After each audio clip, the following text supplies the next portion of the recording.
भगवान शिव और माता पार्वती क्यों महल में नहीं रहते हैं। एक बार माता पार्वती को महसूस हुआ कि महादेव तो देवों के देव भी हैं। सारे देव तो सुंदर महलों में रहते हैं, लेकिन देवादिदेव शमशान में। इससे तो देव की प्रतिष्ठा भी बिगड़ती है। उन्होंने महादेव से हट किया कि आपको भी महल में रहना चाहिए। आपका महल तो इंद्र के महल से भी उत्तम और भव्य होना चाहिए। उन्होंने जीत पकड़ी कि अब ऐसा महल चाहिए जो तीनों लोकों में कहीं न हो। महादेव ने समझाया कि हम तो ठहरे जोगी, महल में तो चैन ही नहीं पड़ेगा। महल में रहने के बड़े नियम विधान होते हैं। मस्त मौला अवगुणों के लिए महल उचित नहीं है। परंतु देवी का वह तर्क अपनी जगह पर कायम था कि देव यदि महल में रहते हैं तो महादेव क्यों शमशान में और बर्फ की चट्टानों पर। महादेव को झुकना पड़ा। उन्होंने विश्वकर्मा जी को बुलाया, उन्हें ऐसा महल बनाने को कहा जिसकी सुंदरता की बराबरी का महल त्रिभुवन में कहीं न हो। वह न तो धरती पर हो न ही जल में। विश्वकर्मा जी जगह की खोज करने लगे। उन्हें एक ऐसी जगह दिखी जो चारों ओर से पानी से ढकी हुई थी। बीच में 3 समुंदर पहाड़ दिख रहे थे।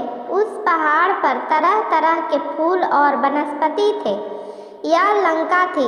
विश्वकर्मा जी ने माता पार्वती को उसके बारे में बताया तो माता प्रसन्न हो गई और एक विशाल नगर के ही निर्माण का आदेश दे। विश्वकर्मा जी ने अपनी कला का परिचय देते हुए वहां सोने की अद्भुत नगरी ही बना दी। माता ने गृह प्रवेश का मुहूर्त निकलवाया। विश्वेश्वरवा ऋषि को आचार्य नियुक्त किया गया।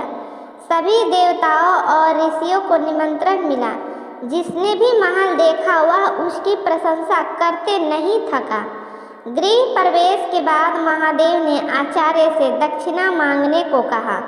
महादेव की माया से विश्वेश्वरवा का उस नगरी पर ललचा गया, इसलिए उन्होंने महादेव से दक्षिणा के रूप में लंका ही मांग लिया। महादेव ने विश्वेश्वरवा को लंकापुरी दान कर दी।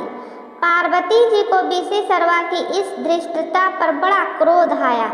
उन्होंने क्रोध में आकर साप दे दिया कि तूने महादेव की सरलता का लाभ उठाकर मेरे प्रिय महल को हड़प लिया है। मेरे मन में क्रोध की अग्नि धधक रही है। महादेव का ही अंश एक दिन इस महल को जलाकर कोयला कर देगा और उसके साथ ही तुम्हारे कुल का विनाश आरंभ हो जाएगा। कथा श्रुति के अनुसार विश्वेश्वरवा से वह पूरी पुत्र कुबेर को मिली, लेकिन रावण ने कुबेर को निकालकर लंका को हड़प लिया।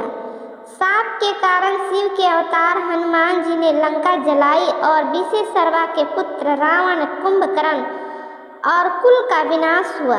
श्री राम की शरण में होने से विभीषण बच गए।